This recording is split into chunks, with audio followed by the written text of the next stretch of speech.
समन्ता चक्रवालेषु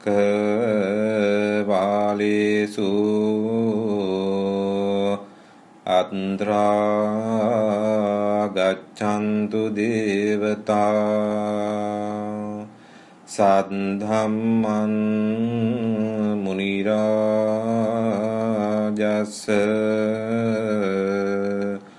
सुनन्तु सग्ग मोक्खदं धम्मं सवන कालो अयं बदन्ता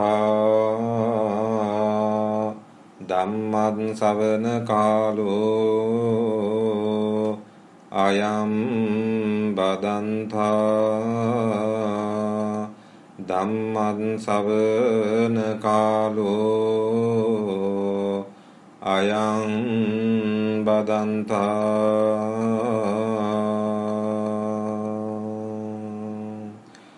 නමෝ තස්ස භගවතු අරහතු සම්මා සම්බුද්දස්ස නමෝ තස්ස භගවතු අරහතු සම්මා සම්බුද්දස්ස නමෝ තස්ස භගවතු අරහතු සම්මා සම්බුද්දස්ස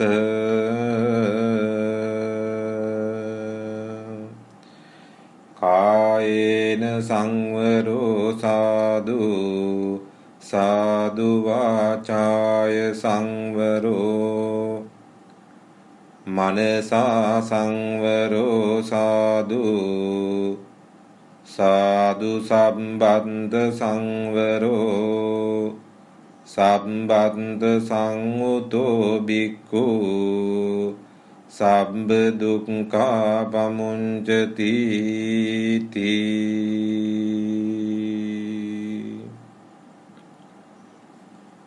ගරුතර මහා සංඝරත්නයේ අවසරයි ශ්‍රද්ධා බුද්ධ සම්පන්න ගුණගරුක වාසනාවන්ත පින්වත්නි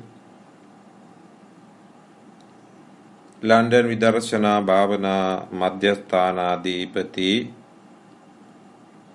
අතිපූජනීය නේපාලේ සුමන ස්වාමීන්ද්‍රයාණන් වහන්සේගේ ආරාධනාවෙන් යුක්තව සෑම පුරපසළොස්වක පොහොය දිනයකදීම සිද්ධ කරනු ලබන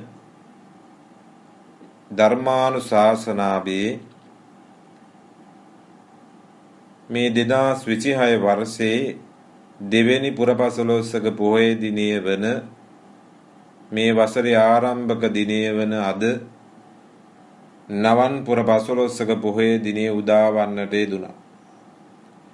උදා වූ මේ නවන් පුරපසළොස්වක පොහොය දවසේ ලෝකවාසී බෞද්ධ ජනතාව ශ්‍රද්ධාවෙන් යුක්තව ආමිස පූජා ප්‍රතිපත්ති පූජාවන් වල නිරත වන මේ මොහොතේ ලන්ඩන් විදර්ශනා භාවනා මධ්‍යස්ථානයේ මුල් කරගත් කල්යාණ මිත්‍ර දායක කාරකාදී පින්වතුන් මේ අඛණ්ඩව සිද්ධ කරගෙන එනු ලබන ධර්මදේශනා මාලාවේ අද දිනට නියමිත සද්ධර්ම දේශනාව ශ්‍රවණය කරන්නට බලාපොරොත්තු වන අවස්ථාව. ඒ අනුව දහසක් අභියෝග ලෝකයේ දෙස බලනකොට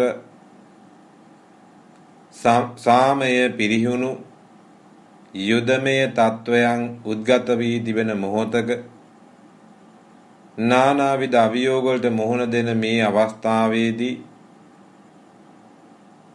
ලෞතර බුදුරජාණන් වහන්සේ විසින් වදාළ දහම් බිඳක් ශ්‍රවණය කරන්නට ලැබීම ඔබ මොනතරම් පුණ්‍යවන්තදයි කියන කාරණය මනවින් වටහා ගන්නට ඕනේ. ඔබ වෙනුවෙන් බුදුන් වහන්සේ වදාළ බුද්ධ වචනය පැහැදිලි කරන්ට ලැබීමත් අපලද භාග්‍යයක් හැටියට මේ මොහොතේ සිහිපත් කරනවා. දහසකුත් බලාපොරොත්තු පෙරදරි කරගෙන මේ නව වර්ෂයේ උදා වන්නට යෙදුනි. උදා වූ වර්ෂය තුල ඔබ අලුත් අරමුණු ඇති කරගන්න, යහපත් සිතවිලි දියුණු කරගන්න, බුදුරජාණන් වහන්සේ වදාළ විදිහට නූපන් අකුසල් නැවත ඇති නොවන පරිදි උපන් අකුසල් දියුණු කරන්න, එසේත් නොබෙතිනම් නූපන් කුසල් උපදවා ගන්නට අදිෂ්ඨානයක් ඇති කර ගන්නට ඕනේ. නැතුව වසරක් ගෙවිලා වසරක් උදාවන තැන ඉලක්කම් මාරු වීමක්වත් වෙන 아무තු දෙයක් නෙමෙයි සිද්ධ වෙන්නේ. අපි හිටපු තැනම ඉන්නවා නම් එතන අලුත් වීමක් නැහැ. එනිසාද ලෝකයේ දෙස බලනකොට පිංගතුනි, දේශයෙන් බලවත් වෙලා, මෝහයෙන් බලවත් වෙලා, දැඩි ලෝභකමෙන් බලවත් වෙච්ච සමාජයක් අපිට දකින්න පුළුවන්කම ලැබෙනවා. මේ දහම පුරාවටම වදාළේ පිංගතුනි, දේශයේ බලවත් වෙන නිසා තමයි මේ ලෝකේ කොහේ හෝ තැනක යුද්ධයක් හටගන්නේ. නුවණින් දකින කෙනා දේශයේ බලවත් වුණු තැන දියුණු කරගත යුතු වන්නේ මෛත්‍රියයි. මෛත්‍රිය දියුණු කරන තැන දේශය නොදැනුවත්වම යටපත් වෙනවා. ඒ වගේම පිංගතුනි, මෝහය බලවත් වෙන තැන සම්‍යක් දෘෂ්ටිය ගොඩනගා ගන්නට පුළුවන් වෙන්න ඕනේ. දැඩි තෘෂ්ණාවක් ඇති වුණාට පස්සේ ඒ රාජ්‍යයන් වලට අත තියන්න, එසේත් නොමෙතන තමන්ගේ පිරිවර සම්පත් වර්ධනය කරගන්න, ධන සම්පත් වර්ධනය කරගන්න, බල සම්පත් වර්ධනය කරගන්න කටයුතු කරන බවක් අද ලෝකයේ දකින්න පුළුවන්කම ලැබෙනවා. එනිසා තෘෂ්ණාවේ පරතරට ගිය කෙනා විනාශයට පත් වෙනවා මිසක් යහපතක් අර්ථ සම්පන්න බවක් දකින්න පුළුවන්කමක් නැහැ. ලෝභකම බලවත් වෙන තැන ඇති කරගත යුත්තේම පිංගතුනි පරිත්‍යාගයයි. පරිත්‍යාගය දියුණු කරන කෙනාට ලෝභය කියන සිතුවිලි පහළ වෙන්නේ නැහැ. එනිසා මේ කියන යහපත් සිතුවිලි මේ නව වසරේ නැවතත් උද්දීපනය කරගන්නට පිංගතුන් අදිෂ්ඨානයක් ඇති කර ගන්න ඕනේ. ස්වභාවික ව්‍යසන බහුල වූ කාල වකවානුවක් අපි මේ ගත කරනු ලබන්නේ. එනිසා මේවායින් අත මිදෙන්නට නම් අපිට යම් තරමකින් හරි අස්වැසිල්ලක් ඇති වෙන්නේ ධර්මානුකූල ජීවිතයකට පමණයි. සා බුදුරජාණන් වහන්සේගේ මේ ධම මග හරවා ගන්නට එපා. ධාමට පිටුපාන්නට එපා. ධර්මයේ තුල ජීවත් වෙන්න උත්සාහ කරන්න. ධර්මයට අනුකූලව ජීවිතේ හැඩගස්වා ගන්නට අදිෂ්ඨාන ඇති කරගන්න. ධම්ම මග තුල ගමන් කරලා විමුක්තිය කරා පියමනින්නට කවුරුත් ප්‍රාර්ථනා කරන්. එනිසා පිංගතුනි, යමෙකුට යමක් පරිත්‍යාග කරනකොට ඒ පරිත්‍යාග ශීලියා ඔහු පිළිබඳව මෛත්‍රී සහගත සිතින් මේ පරිත්‍යාගයේ ලබන කෙනාට යහපතක් වේවා.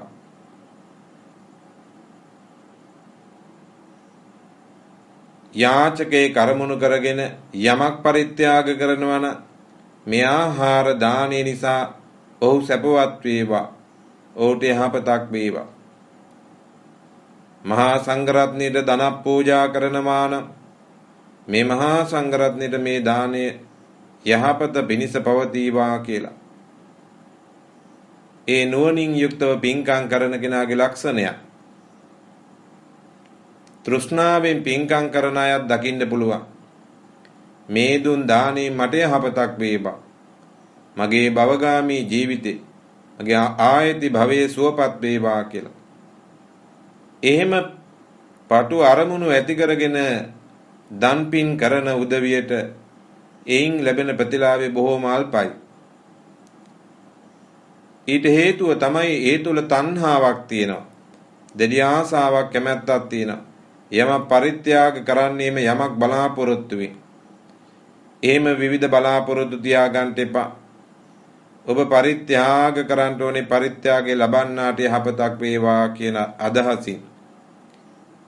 ඔබ ප්‍රාර්ථනා කළත් නොකළත් පින්තුනේ පරිත්‍යාග සීලියාට එහි අනුරූප විපාක සෙවණැල්ල තමන්ව මගනු හරින්නාතේ තමන් කරා ඒකාන්ත වශයෙන්ම පැමිණෙනවා.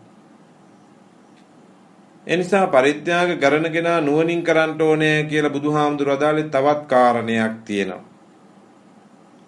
ඒකක් තමයි පින්තුනි අපි යමෙකුට යමක් පරිත්‍යාග කරන්න ඕනේ ඔහුට ගැළපෙන දේ.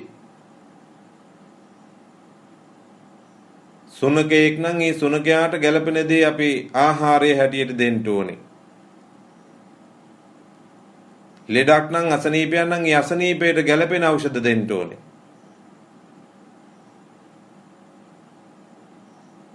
ඒවා නුවණින් දකින්න ඕනේ. දැන් උදාහරණයකට කිව්වොත් මහා සංඝරත්නයට 50ක් පූජා කරන්න පුළුවන්. හැබැයි අවශ්‍යතාවයක් නැහැ. හැබැයි ඒ උපකරණයේ අවශ්‍යතාවය තියෙන යෝන තරම් මේ රටේ ලෝකේ ඉන්නවා. අවශ්‍යතාවය තියෙන කෙනාට නුවණින් දෙන්න පුළුවන් නම් ඒක සැබෑම පරිත්‍යාගයක්. මම ওই පුංචි උදාහරණයක් කිව්වේ. මහා සංඝරත්නයට ඇතැම් විට වටාපත් පූජා කරනවා. ඇතැම් විට උන්වහන්සේලාට මාසයකට වටාපත් 15-20 හම්බ වෙන්න පුළුවන්. එක පවන් අතක් නැත්නම් වටාපතක් අවුරුද්දක් විතර පරිහරණය කරන්න පුළුවන්. දවස ගානේ නිතර ලැබෙනවා නම් විමසා බලා පරිත්‍යාගයේ සුදුසු විදිහට සිද්ධ කරන්න ඕනේ. අවශ්‍යතාවය මේ මෑතකදී ස්වාමින් වහන්සේ නමක් දේශනාවකදී වදාරනවා. උන්වහන්සේ කොළඹ ප්‍රදේශයේ දානමය පින්කමකට වැඩම කරලා ඒ දානමය පින්කම පැවැත්වීමේ මූලික පරමාර්ථ තමයි ඒ නිවසේ හදාගත්ත සුදු පුතා නමු තිරිසන් සත්වයා මරණයට පත්වීම නිසා සද්දින දානමය පින්කම. තිරිසන් සත්වයෙක් මරණයට පත් වුණා පින් දීම ගැටලුවක් නැහැ. මරණින් මතු පින් ගන්න පුළුවන් තැනක වෙන්නත් පුළුවන්. ඒක නෙමෙයි ගැටලුව තියෙන්නේ.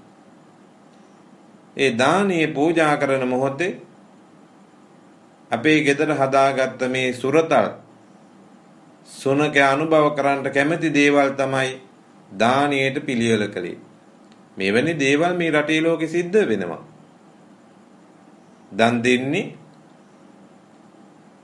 බොහෝ විට ඇතැම් නිවෙස්වල සුනකයෝ බොහෝම දරු සෙනෙහසින් හදනවා. ඒ සෙනෙහස උතුරා යන අවස්ථාවලුත් තියෙනවා. ගෙදර සුනකයා නැති වුණාට පස්සේ ගෙදර උදවිය හෘදයාබාධ වලින් මරණයටපත් වෙන අවස්ථාවක් තියෙනවා. ගෙදර හාම්පුතා මරණයටපත් වුණොත් ඒ සුරතල් සුනකයා කන්නේත් නැතුව බොන්නේත් නැතුව බලාගත්ත විදිහට ඉන්නවා. ඒක ගැටලුවක් නෑ. ඒ සත්වයා නොදියුණු මානසිකත්වය, තිරිසන් ආත්මය නොදන්නකමට තමන්ගේ ස්වාමියාට ඇලෙනවා. ඒක පොදු දෙයක්. හැබැයි මේ උසස් මානසිකත්වයක් ඇතිව මනුස්ස භවයක උපත ලැබුව අපි සද්ධර්මයේ දන්න පිරිසක්. ඒ තිරිසන් අපායේ සත්වයකට ඇලෙනවා නම් ඒක බොහොම භයානකයි. මෙතන තියෙන ගැටලුව ඒ දානීය පූජා කරන කෙනා අපේ ගෙදර හදාගත්ත මේ සුරතල් සතා අනුභව කරන ප්‍රියතම ආහාර තමයි දානයට සකස් කළේ. එතකොට මේ දානීය පූජා කරන්නේ gedara හදාගත්ත සතා කෑමට වැඩිම ප්‍රියතාවයක් දක්වන ආහාර. උදාහරණයකට ගො මස් මාළු කරබල බිත්තර ආදී දේවල්. ඉතින් මේ ස්වාමීන් වහන්සේ මේ දානීය පිළි අරගෙන දානීයත් වළඳලා පින් අනුමෝදන් කළා. ඉතින් උන්වහන්සේ කල්පනා කරනවලු බැරි වෙලාවත් මේ gedara සුනකයා නෙමෙයි. gedara හදාගන්න ගවයා මරණයටපත් වුණා නම් එහෙම. ඒ සතා කැමති දේ දානෙට පූජා කරන්න වෙන්නේ. අනේ නිසායි පිංගතුනි පනාවක් පූජා කරන්න පුළුවන්. ගැළපීමක් නැහැ. අවශ්‍යතාවයක් නැහැ. සතා කැමති දේ සතාටයි දිය යුතු වන්නේ. අම්මා කැමති දේ කණ්ඩ අම්මටයි දිය යුතු වන්නේ ජීවත් වෙලා ඉන්නකොට. ඒ අම්මා කැමති දේ මහා සංඝරත්නයට දීලා පළක් නැහැ. මේ අද සමාජයේ දායක පිංගතුන් දැනගත යුතු කාරණාවක්. අම්මා කැමති දේ මහා සංඝරත්නයට දීලා පළක් නැහැ. සංඝරත්නයට මනාප දේ මහා සංඝරත්නයට උචිත දේ තමයි දිය යුතු වන්නේ. අම්මා කැමති දේ අම්මාට, තාත්තා කැමති දේ තාත්තාටයි දිය යුතු වන්නේ.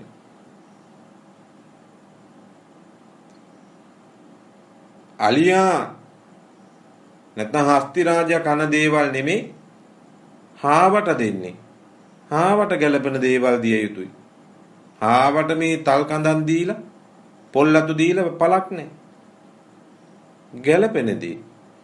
ඒ නිසා පිංගතුනි මේ සියල්ලකින්ම පැහැදිලි වෙන පිංකම් කරන්න ඕනේ නුවණින් යුක්තව, ප්‍රඥාවෙන් යුක්තව. බිමසා බලා පිංකම් කරන්න බුදුහාඳුරෝ වදාලා. අද සමාජය තුළ මේ පිංකම් කරන්නේ බොහෝමයක් හුදෙක් ලෝකයාට පේන්න කරන අයත් ඉන්න පුළුවන්. නැත්නම් කල යුතු නිසා කරනවා වෙන්නත් පුළුවන්. අවබෝධයෙන් කරනවා නම් පිංගතුනේ Tamanට ශක්ති ප්‍රමාණයෙන් කරන්න පුළුවන් දේ අවබෝධයෙන් කරන්න. මලක් පහන පූජා කරන්න අවබෝධයෙන්. මල් ටික පූජා කරන්නේ ලස්සන බලන්න සුවඳ බලන්න නෙමෙයි. විචිත්‍රත්වය බලන්න නෙමෙයි. ජීවිතය යථාර්ථයේ දැනගන්න කරන පූජාවක්. ආලෝක පූජාව ගිනිමත් දාහනේ දහවල් 12ටත් විතර ශ්‍රී මහා බෝධියේ පහම්පත්තු කරනවා. ආලෝක පූජාව. ආලෝක පූජාව ඝන අඳුර දුරලණ්ඩ කරන පූජාව. සුදුසු වෙලාවෙ කළ යුතු වන්නේ. මහා සංඝරත්නයට ගිලම්පත පූජා කර බුදුන් වහන්සේට ගිලම්පත පූජාව මේ ගිනිමත් දාහනේ පූජා කරන්න සුදුසු නැහැ. සුදුසු වෙලාවෙ කළ යුතු වන්නේ. හිතුණු වෙලාවේ අපේ පහතුවට කරන්න හොඳ නැහැ. ඒ වායේ අවබෝධයක් ඔබ තුල තියෙන්නට ඕනේ. මේ මම මේ පිංගතුන මතක් කළේ සරලව තමන් එදිනදා ජීවිතය තුළ බෞද්ධයෙකු හැටියට අනුගමනය කළ යුතු පොදු කරුණු කාරණා කිහිපයක්. මේ වසරේදීවත් අපි ඒවා නිවැරදි කරගත යුතු වෙනවා. නැත්නම් මේ ඒ නිසාම තමයි අද ඇමරිකාව වගේ රාජ්‍යයන් වල සිංහල බෞද්ධ විහාරස්ථාන, තායිලන්ත බෞද්ධ විහාරස්ථාන, බුරුම බෞද්ධ විහාරස්ථාන ප්‍රාන්තයෙන් ප්‍රාන්තයට ගොඩනැගිලා තියෙනවා. ඊටාම ශීඝ්‍රයෙන් බුදුදහම ව්‍යාප්ත වෙන රාජ්‍යයක් තමයි ඇමරිකා රාජ්‍යය. එයයි නුවණින් බුදුදහම අල්ලාගන්නේ. මේ දිනවල සාමචාරිකා වෙන මහා සංඝරත්නයේ බලන්න පිළිගන්න ස්වභාවය අන්‍යාගමික දේව භක්තිකයන් වුණාට එයයි බුදුරජාණන් වහන්සේ සරණ යන්නේ අවබෝධයෙන්. එයයි මේ ධහමේ තියෙන ගැඹුරු යථාර්ථය හොයනවා. දර්ශනය හොයනවා. අද ලෝකේ වැඩි බහුතරයක් බෞද්ධ සමාජය බෞද්ධ දර්ශනයේ යයි කියලා හිතාගෙන පිළිගන්නේ බෝධි පූජාව, දාන පින්කම, පිරිත් දේශනාව වැනි සරල ආගමික කර්තව්‍යයන් පමණයි. ඒවා ප්‍රතික්ෂේප කරනව නෙමෙයි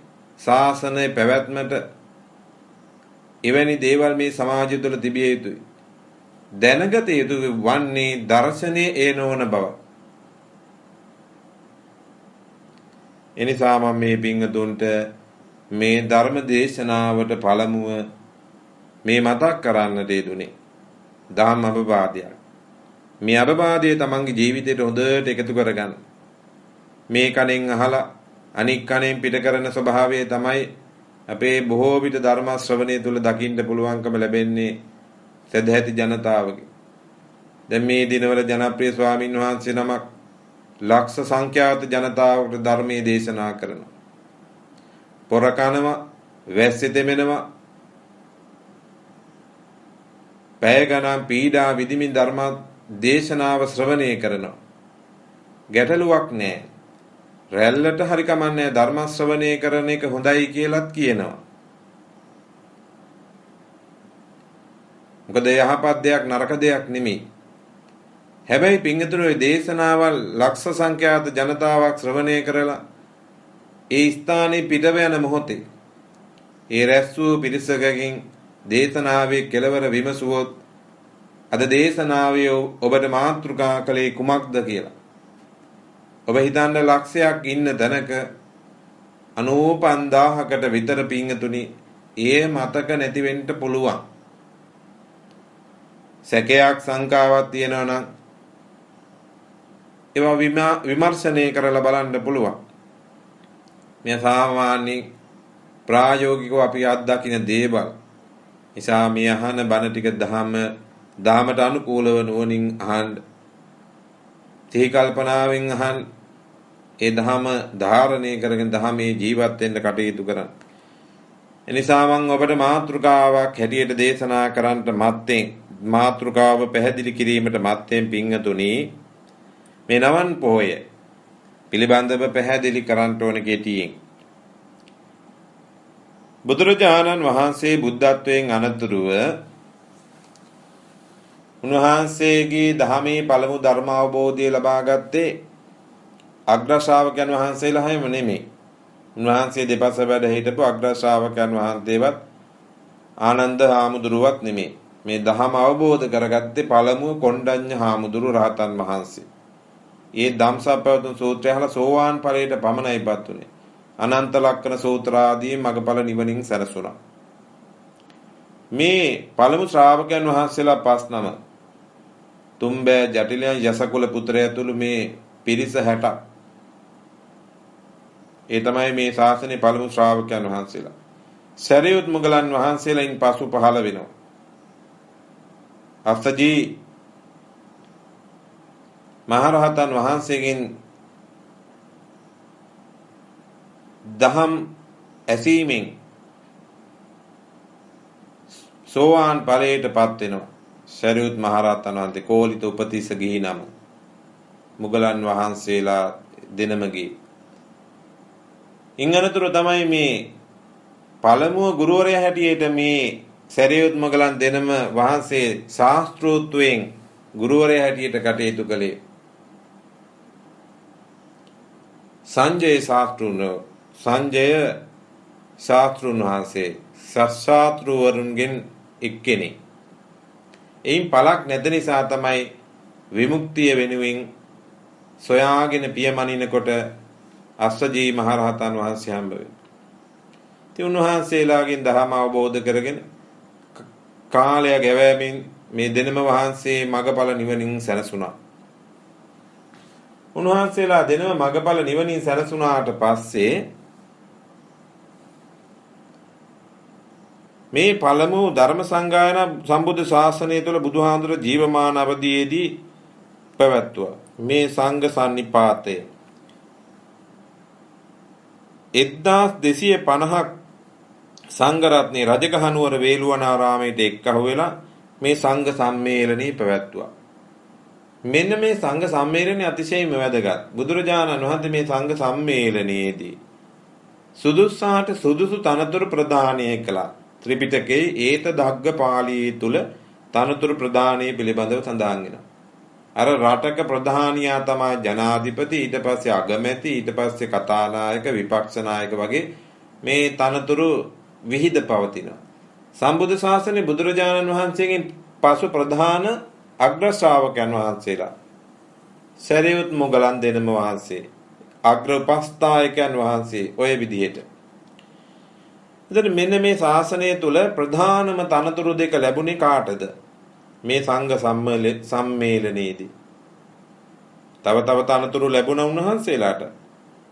අග්‍ර ශ්‍රාවක කියන දකුණු සව් සරියුත් මහරහතන් වහන්සේ, වම් සව් මුගලන් මහරහතන් වහන්සේ. ඊට අමතරව 이르දිමතුන් අතර අග්‍රස්ථානයටපත් වුණා.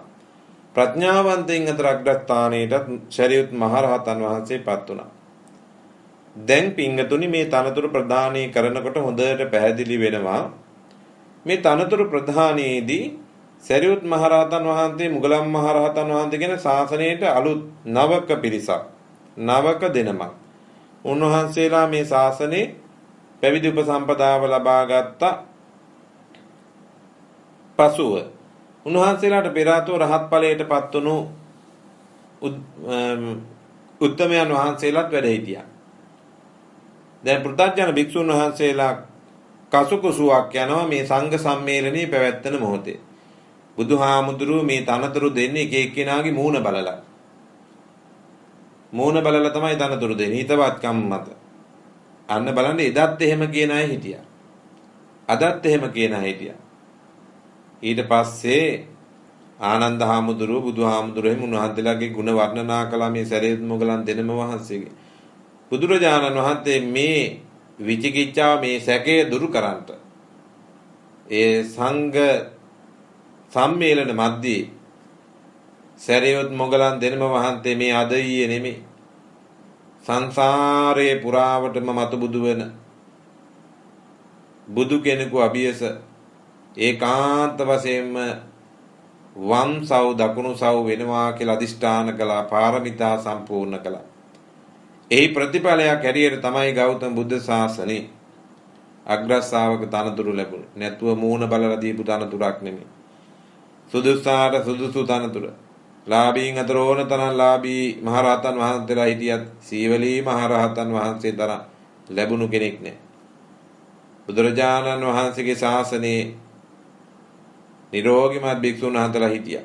හැබැයි බක්කුල හාමුදුරුවෝ තරම් නිරෝගිමත් දීර්ඝායු සම්පත්තිය ලබන කෙනෙක් තවත් නෑ. එයා සුදුසා වෙනුවෙන් සුදුසු තනතුරු. සරියුත් හාමුදුරුවෝ ප්‍රඥාවන්තයි.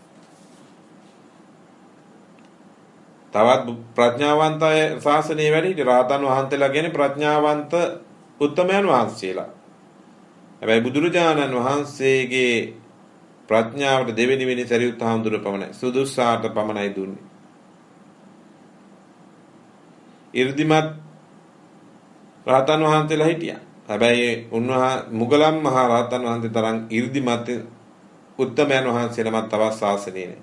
දේවචාරිකාවේ ගිහින් දේව ආචාර්ය පොහුදුන් සත්වයාට පැහැදිලි කරලා දුන්නේ විමානවත්වයේ പ്രേතවත්වයේ බොහොම ආචාර්යමත් විදිහට. ඒසා උන්වහන්සේගේ දේශනාවන් ශ්‍රවණය කරන දිනෙන් දින ලෝක සත්වයා පිරිවර සම්පත් බහුල වුණා. ඒසා පින්තුනේ එම කාරණාවත් ඊටාම වැදගත් වෙනවා. ඒ වගේම උරුවෙල් කාශ්‍යප, නදී කාශ්‍යප, ගයා කාශ්‍යප වැනි මේ ජටිලයන් දහසක් සම්බුදු ශාසනයේ පැවිදි වීම බුදුරජාණන් වහන්සේගේ ජීවිතයේ වැදගත්ම අවස්ථාවක්. නවන් පොහොය. උන්වහන්සේ කාන්ත වශයෙන්ම අදින් 3 මාසයක ඇවෑමෙන් මහා පරිනිර්වාණයටපත් වෙනවා. ඒ වෙනුවෙන් ආයු සංස්කාර ධර්මයන් අතහරින්න යෙදුණා. බුදුහාඳුරන්ට අවුරුදු 160ක් ජීවත් වීමේ හැකියාව තිබුණා. එනමුත් පින්තුනි ධර්මතාවය තමයි බුදු කෙනෙක් පිරිනිවන් පානේ අග්‍ර උපස්ථායකයන්ගේ අවසරය ලැබුණොත් ඒ වෙනකොටත් ආනන්ද හාමුදුරුවෝ පුහුදුන් භික්ෂුන් වහන්සේ නමක් නිසා මාර්යා නිතරම බුදුන් වහන්සේ තමන්ගේ වසඟයට ගන්න උත්සාහ කළත් ඒ අසාර්ථක වූ නිසා උපක්‍රමශීලීව ආනන්ද හාමුදුරුවන් වසඟයට ගත්තා.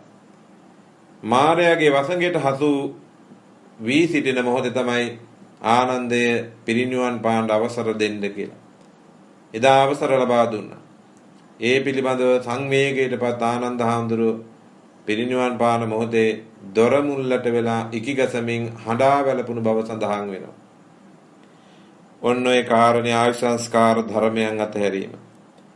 ඒ වගේම සරියුත් මොගලන් දෙනම අග්‍ර ශ්‍රාවක තනතුරු පමණක් තනතුරු ප්‍රදානය කිරීම වැනි දේවල්, ඒ වගේම මහා සංඝ රත්නයේ ඕවාද ප්‍රාතිමෝක්ෂය දේශනා කිරීම. මොකද්ද පින්වතුනි ඕවාද ප්‍රාතිමෝක්ෂය?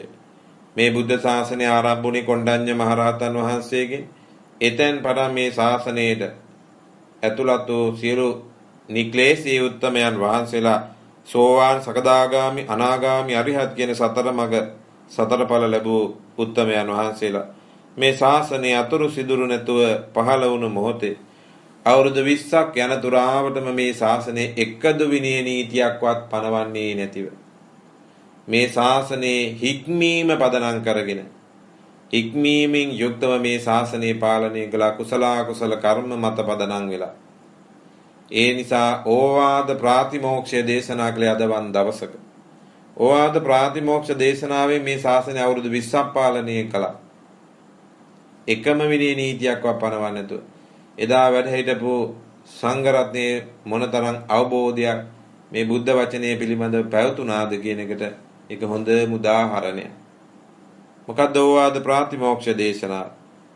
සබ්බ පාපස්ස අකරණං කුසලස්ස උපසම්පදා සචිත්ත පරියෝදපනං ඒතම් බුද්ධාන ශාසන කන්ති පරමං තපෝති තික්ඛා නිබ්බානං පරමං වදන්ති බුද්ධා නහි පබ්බජිතෝ පරූපඝාති සමනෝ හෝති පරං විහෙටයන්තෝ අනූපවාදෝ අනූපඝාතෝ පාතිමොක්ඛේච සංවරෝ මත්තං යුතාච බත්තස්මි පන්තංච සයනාසන අදිති චිත්තේච ආයෝගෝ ඒතම් බුද්ධාන ශාසන. මේ බුදුන් වහන්සේගේ ඕවාද ප්‍රාතිමෝක්ෂ දේශනාව බලන්න පිංගතුනි. සබ්බ පාපස් අකරණං සිත කය වචනේ තුන්දොරින් කිසිම අකුසලයක් නොකිරීම. මොනවද කරන්න තියෙන අකුසල් දැනගන්න. සිතින් කරන්න තියෙන අකුසල් තුනයි. ලෝභකම, දැඩි ලෝභකම, දේශය, මිත්‍යාව. ඔච්චරයි සිතින් වෙන අකුසල්. කයින් වෙන අකුසල් ප්‍රාණඝාතය, අදත්තාදානී, කාම මිත්‍යාචාරය. වචනෙන් වෙන අකුසල් මුසාවාදා, පිසුනා වාචා, පරුසා වාචා, සම්පප්පලාප. ඔක්කොම 10. දස අකුසල කර්ම නොකර සිටීම. කුසලස්ස උපසම්පදා, කුසල උපදවාගෙන. මේ අකුසලයන් නොකර සිටීමම කුසල කර්මයක්, කුසල් උපදවා ගැනීම. සචිත්ත පරියෝදපන, මේ හිත පිරිසුදු කර ගැනීම. සිත පිරිසුදු කරනවා කියන්නේ සෝදල කරන පිරිසුදු භාවයක් නෙමෙයි. මේ ක්ලේශයන්ගෙන් සිත මුදවා ගැනීම. ඒතං බුද්ධාන ශාසන. මේක අපේ බුදුහාමුදුරු විතරනේ. පහළ වූ සියලු බුදුන් වහන්සේලාගේම දේශනා. කන්තේ පරමං තපෝති තික්ඛා නිබ්බානං පරමං වදන්ති බුද්ධා. ඉවසීම කියන්නේ ශාන්තියයි, උතුම් තපසයි. බුදුරජාණන් වහන්සේලා පවසන්නේ ඒ අමා මහ නිවන උතුම් කියලා. අනුන් නසන කෙනෙක් පැවිද්දෙක් වෙන්නේ නැහැ. අනුන්ට හිංසා කරන, අනුන් නසන, අනුන්ට හිංසා කරන කෙනෙක් ශ්‍රමණයෙක් වෙන්නේ නැහැ. සමනෝ හෝති පරං විහෙටයන්තෝ අනූපවාදෝ අනූපඝාතෝ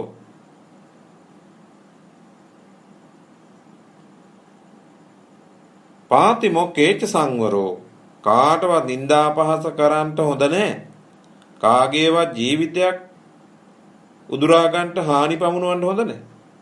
ප්‍රාතිමෝක්ෂ සීලේ සංවරේ, ප්‍රාතිමෝක්ෂ සීලෙන් සංවර වෙලා අවබෝධයෙන් යුක්තව දානීය වළඳනවා. දුරේත වන සෙනසුන් වල කල් ගෙවන්න ඕනේ. චිත්ත සමාධිය සංසිත ඒකාග්‍රතාවය පුරුදු වෙන්න ඕනේ. මේ සියලු බුදුරජාණන් වහන්සේලාගේ අවවාද මෙන්න මේ දේශනාවෙන් පිංගතුනි ශාසනය අවුරුදු 20ක් පාලනය කළා. හික්මීම කියන්නේ ඒකට. ඒ අවබෝධය. අකුසලයට තියෙන බය, කුසලයට තියෙන බිය භාවය නෙමෙයි. බයෙන් තොර. මෙන්න මේ කියන ඕආද ප්‍රාතිමෝක්ෂ දේශනාව ශාසනය පාලනය කළා. ධර්ම සංගායනාවන්ගෙන් පස්සේ දැන් බුදුන් වහන්සේ පනවන ලද විනය ධර්මස්කන්ධය 84000ක් ධර්මස්කන්ධය 21000ක් අද අපිට දකින්න පුළුවන්කම ලැබෙනවා. බුදුහාමුදුරු විනය නීති කාටවත් තරහකට කාටවත් පීඩාවක් කරන්න පනවන්ට දුන්නේ. උන්වහන්සේ ඒ සියල්ලම යම් හේතුවක් පදනම් කරගෙනමයි පනවන්ට දුන්නේ. මේවාට කුපිත වෙච්ච භික්ෂුන් වහන්සේලාත් ඉතියා සුභද්‍ර වගේ භික්ෂුන් වහන්සේලා, බද්ද වගේ ඒ වගේ භික්ෂුන් වහන්සේලා.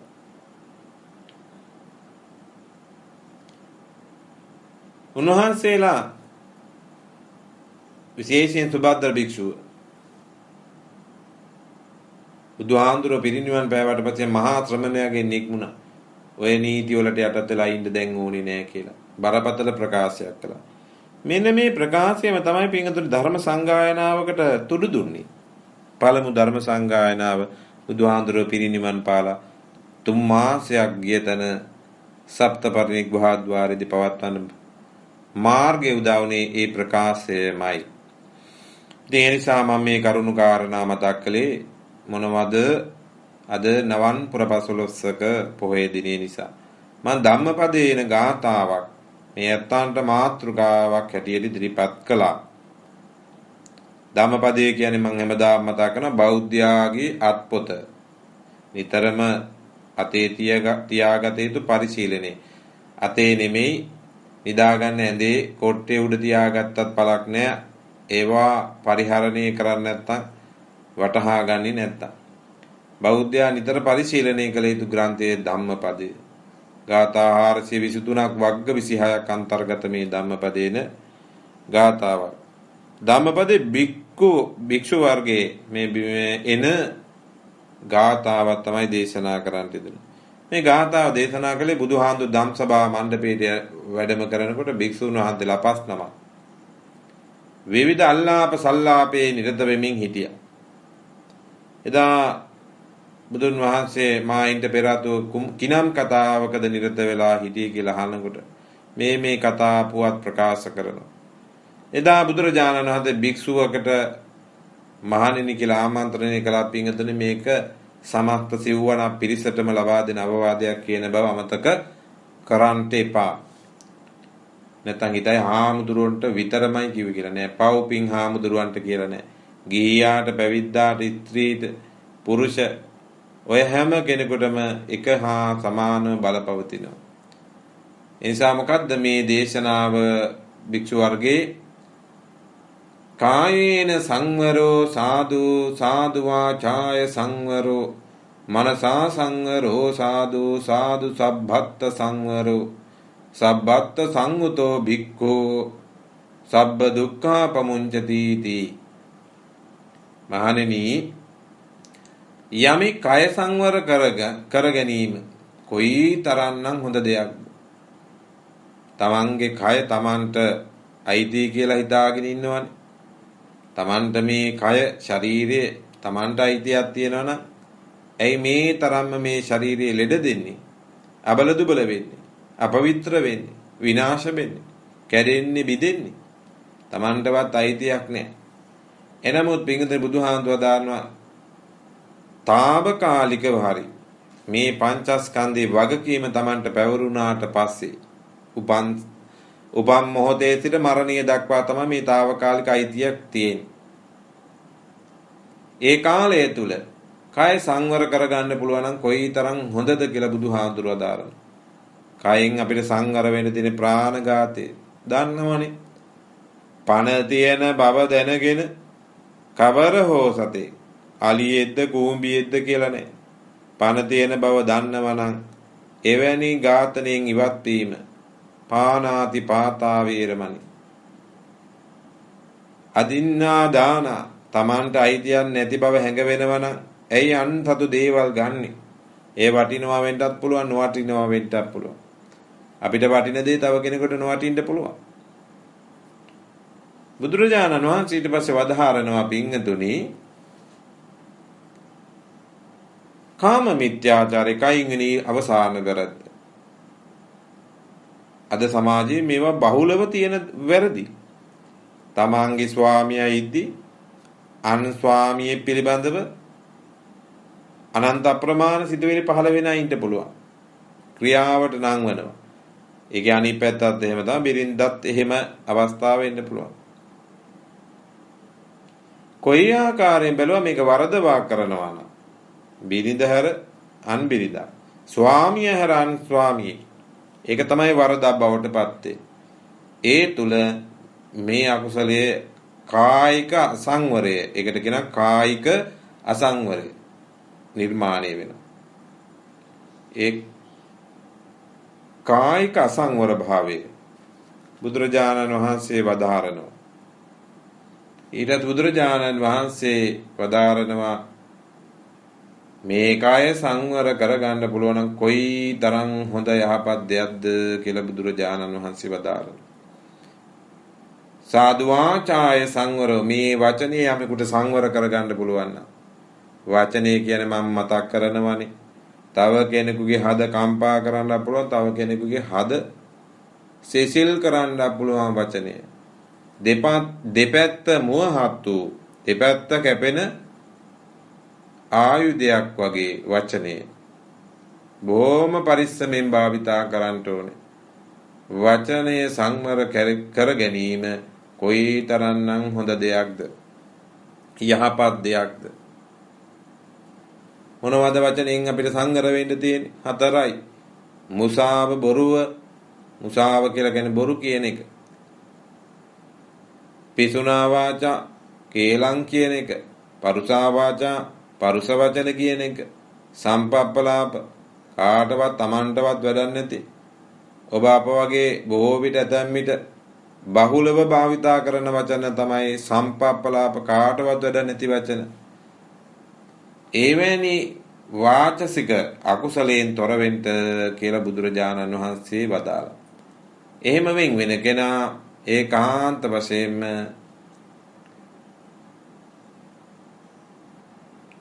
හොඳයි කියලා යහපත් කියලා වදාළා. ඊළඟට බුදුහාමුදුරුවෝ වදන මනසා සංවරෝ සාදු.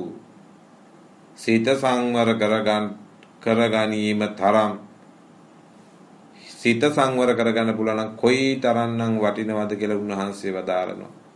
මනසා සංවරෝ සාදු. සිත සංවර කරන්න මම මතක් කළානේ. සිත අසංවර වෙන්නේ මොකෙන්ද කියලා දැනගන්න ඕන. ලෝභයක් ආවට පස්සේ සිත මනස අසංවර වෙනවද නැද්ද? දේශයක් ආවම සම්පූර්ණයෙන් කන පිට පෙරලෙන තමන්ගේ මනස විකෘති වෙනවා. මිත්‍යාවක් ආව මනස වෙනස් වෙනවා. නැත්නම් ක්ලේශ මූලයන් දිහා බලනකොට රාගයෙන් මනස විකෘති වෙනවා. දේශයෙන් මනස විකෘති වෙනවා. මෝහයෙන් මනස විකෘති වෙනවා. ක්ලේශ මූලයන්ගේ. එනිසා බුදුහාමුදුරුවෝ දාරන මෙන්න මේ මානසික සංවරය ඇති කරගන්න කියලා. ඒක බොහෝම උතුම් යහපත් දෙයක් කියලා උන්වහන්සේ වදාළා. සාදු සබ්බත් සංවරෝ. උන්වහන්සේ වදාරන ඔය සියල්ල සංවර කර ගැනීම කොයි තරම්නම් යහපත් උතුම් දෙයක්ද? කොයි තරම් හොඳ දෙයක්ද? ඔය ඔක්කොම සංවර කරගන්න පුළුවන්. ඔය 10ම සංවර කරගන්න පුළුවන්. කොයි තරම් උතුම්ද? සබ්බත් සංඋතෝ බික්ඛු. බුදුරජාණන් වහන්සේ වදාරනවා හැම දෙයකින්ම සංවරෝ භික්ෂුව සබ්බ දුක්ඛාපමුංචති. ඒකාන්ත වශයෙන්ම හැම දුකකින්ම නිදහස් වෙනවා. භික්ෂුව පමණක් නෙමේ ගිහි පින්වත් ඔබත් මේ 10න් අකුසලයන්ගෙන් ඈත් වුණු කෙනා, කාය සංවර වචනේ මනස සංවර කරගන්න පුළුවන් කෙනා හැම දුකකින්ම. දුක කියන්නේ මොකක්ද? විවිධාකාරයෙන් දුක හිතන්න පුළුවන්. විවිධාකාර දුක් තියෙනවා. දුක්ඛිත අධ්‍යක්ීම් දුක්ඛිත ස්වභාවයන්. සෑම දුකකින්ම සබ්බ දුක්ඛ සියලු දුකෙන්ම නිදහස් වෙන්න ඒකාන්ත වශයෙන්ම පුළුවන්කම පවතිනවා කියලා ඔන්න භාග්‍යතුන් වහන්සේ වදාරන්නට යෙදුණා. එසා පින්වතුනි මෙන්න මේ විදිහට බලනකොට මේ ඇත්තන්ට දෙයට පැහැදිලි වෙන්න ඕනේ. මා කුමක්ද සංවර කරගත යුත්තේ? පළමුව හඳුනා ගන්න ඕනේ තමන් විසින්ම. කණ්ණාඩියක් ඉස්සරහට ගිහිල්ලා තමන්ගේ රූපය දකිනවා වගේම තමන් දකින්න ඕනේ. තමන්ගේ අභ්‍යන්තරය, තමන්ගේ මනස පිළිබඳව. තමන් මේ උගුල් වලට හසු වෙලාද ඉන්නේ කියලා. මේවා අසංවර වෙන තාක් පින්තුනි සැබවින්ම අපිට දුගතියට මඟ පාදනවා. දුගතිය කියන්නේ දුක් විඳින තැන.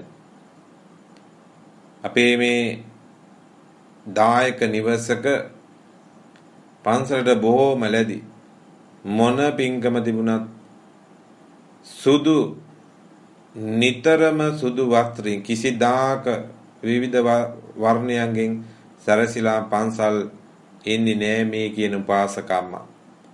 ඒ දිනයකට දෙකකට පෙර දාමිය ගියා. ඊටාම හොඳ පාඩම් මේවා හොඳ අත්දැකීම් පන්සලට ආවේ සුදු ඇඳගෙනමයි. මේ පැවිදි ජීවිතය තුල කවදාක්වත් අනුන්ගේ දෙයක් කතා කරනව ඇහිලා නැහැ. ඕපදූප කතා කරනව ඇහිලා නැහැ. එක එක්කෙනාගේ අඩුපාඩුකම් කතා කරනව ඇහිලා නැහැ. එහෙම මිනිස්සෙකුට ජීවත් වෙන්න පුළුවන්ද කියලා හිතලා බලන්න. හැබැයි මේ මං කියන අම්මා මේ ජීවිත කාලය පුරාවටම කිසි කෙනෙකුගේ අඩුපාඩු කතා කරන්න ගියේ නැහැ. දේශපාලන කතා, අනිත්‍යගේ වැරදි අඩුපාඩුකම්, අල්ලාප සල්ලාප, ඕපදූප කිසිදාක කතා කළේ නැහැ. එක්ක ධර්මය, එක්ක බුදුහාමුදුරුවෝ ගැන මේව තමයි සාකච්ඡා කළේ, කතා කළේ හම්බ වෙන කෙනාට. දකින කෙනාට බුදු සරණයි කියන්න පුරුදු වුණා. පසුගිය 28 වෙනිදා දානියත් අරගෙන ආව පන්සලට.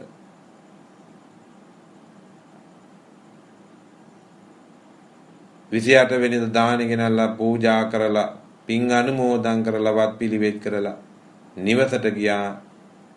ඇය එදින මරණයටපත් වුණා, මිය ගියා. මිය දෙන්න පෙර ආතුවත් සුපුරුදු විදියට බුදු සරණයි කියලා ආමන්ත්‍රණය කළ අවසන් වරට ඇය දෙනෙත් පියාගත්තා. අපිට ඊළඟ භවය ගැන කියන්න තරම් තීක්ෂණ බුද්ධියක් නොමැති වුණා. මේවයින් අපිට පැහැදිලි වෙනවා අත්දැකීමෙන් ඒ අය ඒකාන්ත වශයෙන් සුගතියක උපදින්න හේතු කාරණා බහුලයි. ඒ නිසා පින්තුනි එවැනි උත්තරීතර උතුම් ජීවිතයක් බවට පත් වෙන්න ධාම තුල ජීවත් වෙන්නට ඕනේ. ආගමානුකූලව ජීවත් වෙන්න ඕනේ. යහපතේ නිරත වෙන්න ඕනේ. අකුසලය බැහැර කරන්න ඕනේ. කුසලයේ තුල ජීවත් වෙන්නට ඕනේ. බුදුහාමුදුරුවෝ ආයු සංස්කාරයන් අතහරින්ට යෙදුණු අදවන් දවසක එදා පිරිනිවන් මංචකයේ වැඩ ඉඳිමි වදාළ අවසන් බුද්ධ වචනේ මෙනෙහි කරන් අන්ද දානි භික්ඛවේ ආමන්ත්‍රයාමි වූ අය ධම්මා සංඛාරා අපමාදීන සම්පාදේත මේ සංස්කාර ලෝකේ සියල්ලම නැති වෙනවා. වය ධම්මා සංඛාරා අපමාදීන සම්පාදේත මේ දහමට නම් ප්‍රමාද නොවන්ට කියලා අවසාන බුද්ධ වචනේ පවා ඕවදන් ලබා දුන්න පිංගතුනි අපිට. එනිසා මම ඊට වඩා කරුණු කාරණා දේශනාවන් දීර්ඝව පවත්වන්නට බලාපොරොත්තු වෙන්නේ නැහැ. එනිසා මේ 2026 වසරේ උදා වූ දෙවෙනි පුර 15ක පොහොය දිනයේ නවන් පුර 15ක පොහොය දවසේ උදෑසන පටන් මේ දක්වා විවිධාකාර පින්දහම් කටයුතු වල නිරත වෙලා අර්ථ සම්පන්න විදිහට බුද්ධ වචනයක් ශ්‍රවණය කරලා මේකේ යමක් තමන්ගේ ජීවිතයට එකතු කර ගන්නා හැටියට සිහිපත් කරමි. අද මේ ධර්මානුශාසනා සුපුරුදු පරිදිම ලන්ඩන් විදර්ශනා භාවනා මධ්‍යස්ථානාධිපති නේපාලයේ සුමන ස්වාමීන්ද්‍රයාණන් වහන්සේ මේ මොහොතේ සිහිපත් කරන්නට ඕනේ. උන්වහන්සේ පසුගිය මාසේ අපේ ශ්‍රී ලංකාවේ අපේ විහාරස්ථානයේ ගණේගොඩාරාම පුරාණ විහාරස්ථානයට වැඩම කළා. හදිසියේ නමුත් උන්වහන්සේ වැඩම කරන්නට යෙදුණා. ඒ පිළිබඳවත් අපේ පුණ්‍යානුමෝදනාව සේම උන්වහන්සේට ආශිර්වාද කරන්නට ඕනේ. අපි වෙනුවෙන් අනුග්‍රහය දක්වමින් දායකත්වයේ දක්වමින් සහයෝගය ලබා දෙමින් කල්යාණ මිත්‍රත්වයෙන් උන්වහන්සේ අපේ විහාරස්ථානයේට වැඩම වීම මහත් සතුටට කාරණයක්. ඒ වගේම උන්වහන්සේ සේපත් කළා ලන්ඩන් රාජ්‍යයේ සංචාරයක නියැලෙමින් සද්ධර්ම දේශනාවන් සිද්ධ කරමින් යම් කෙටි කාලයක් රැඳී සිටින හැටියට උන්වහන්සේ ආරාධනා කළා. ඒක අපට ලොකු ගෞරවයක්, ඒක ලොකු ආශිර්වාදයක්. ඒ ආරාධනාව එකසිතින් පිළිගන්නා ගමන් ඒ වෙනුවෙන් අප කැප වෙන හැම දිනාටම රත්නත්‍රය ආශිර්වාදය ප්‍රාර්ථනා කරනු ලබනවා. එනිසා මේ සද්ධර්ම දේශනාවේ මූලික පරමාර්ථය තමයි මේ ලන්ඩන් විදර්ශනා භාවනා මධ්‍යස්ථානයේ දිනෙන් දින ගොඩනගන්නට අප කැප වෙන සියලු දායක කාරකාදී පින්වතුන්ට ලන්ඩන් වාසී රට ලෝක වාසී හැම දිනාටම රත්නත්‍රයේ ආශිර්වාද බලේ යහපතක් සිතක් සාන්තියක් වේවා, සුබ නව වසරක් වේවා කියලා ආශිර්වාද ප්‍රාර්ථනා කිරීම. ඒ වගේම තවත් බලාපොරොත්තුවක් බවට පත් වෙනවා මේ වෙනකොට ලෝකයේ තුල ඇති වී දින යුදමය තත්ත්වයන් වහවහ දුරු වේවා. සෑම රාජ්‍ය තුලම සාමය රජ වේවා. දයාව, මෛත්‍රිය, කරුණාව පැතිරේවා. ආදරය සෑම හදවත් තුල බබලේවා කියන ප්‍රාර්ථනාවන් ඇති කරගෙන අපි සෑම කෙනෙකුට එකවන්ව සතුටින් මේ ලෝකේ ජය ගන්නට ශක්තිය ලැබේවා. සෑම ජීවිතයක්ම ආරක්ෂා වේවා. ස්වභාවික උපද්‍රවයන්ගේ ස්වභාවික ව්‍යසනයන්ගේ ජීවිත ආරක්ෂා වේවා. භෞතික සම්පත් රැකදෙත්වා. සියලු දෙවියෝ සෑම දිනාම සතර කොට සතර බට සිට ආරක්ෂා කරදෙත්වා රැකදෙත්වා කියලා ප්‍රාර්ථනා කරන ගම මිතුවක් වේලා ජනිත කරගත්තා වූ මේ ධර්මානිසංසයන් ලෝකේ ශාසනය රකින්න දෙවියෝ මේ පින් ලබා ගනිත්වා. දෙවියෝ දිවයිසුරු දිව සම්පත් වඩා වර්ධනය කරගනිත්වා. දෙවියෝ අමා මහ නිවනින් සැනසෙත්වා කියලා සාදු කියලා පින් අනුමෝදන් කරන්. ඒ වගේම ධර්ම දේශනාව සඳහා සුපුරුදු දායකත්වය ලබා දෙන සුනේත්‍රා ගුණවර්ධන මෙතනිය ප්‍රමුඛ සෑම දෙනාටම ආයුරාරෝග්‍ය ආදී සකලාවි බුද්ධි වර්ධනයේම සැලසෙත්වා කියලා ප්‍රාර්ථනා කරමින් අපි දෙවියන්ට පින් අනුමෝදන් කරමු. ආකාසට්ටා ච බුම්මට්ටා දේවානාගා මහිද්దికා පුඤ්ඤන්තං අනුමෝචිත්වා චිරන් රක්칸තු ලෝක සාසනං. ආකාසට්ටා ච බුම්මට්ටා දේවානාගා මහිද්దికා පුඤ්ඤන්තං අනුමෝචිත්වා චිරන් රක්칸තු දේශනං. ආකාසට්ටා ච බුම්මට්ටා දේවානාගා මහිද්దికා පුඤ්ඤන්තං අනුමෝචිත්වා චිරන් රක්칸තු මම් පරං. දේවෝ අසතු කාලේන සස්ස සම්පත්ති හේතුච පීතෝ භවතු ලෝකෝච රාජා භවතු ධම්මිකෝ ඉදම්මේ ඥාතීනං හෝතු සුඛිතා හොන්තු ඥාතයෝ. ඉදම්මේ ඥාතීනං හෝතු සුඛිතා හොන්තු ඥාතයෝ. ඉදම්මේ ඥාතීනං හෝතු සුඛිතා හොන්තු ඥාතයෝ. ඉදම්මේ පුඤ්ඤ කම්මං ආසවක්ඛයා වහං හෝතු සබ්බ දුක්ඛාපමුංචතු. ඉමිනා පුඤ්ඤ කම්මේන මාමේ බාල සමාගමෝ සතං සමාගමෝ හෝතු යාව නිබ්බානපත්තිය. මේ සද්ධර්ම දේශනාව පටිගත කරදීම සඳහා තම දායකත්වයේ සේම ඒ වෙනුවෙන් ලබා දෙන තාක්ෂණික සහයෝගය අපේ වටිනා පහ දමිත් චතුරංග ගීතරත්න තරුණ මහත්මයාට ඒ වෙනුවෙන් ආශිර්වාදයේ තේම පුණ්‍යානුමෝදනාව සිහිපත් කරමින් ධර්මානුශාසනාව නිමාවටපත් කරනවා. සෑම කෙනෙකුටම සම්මා සම්බුදු සරණයි.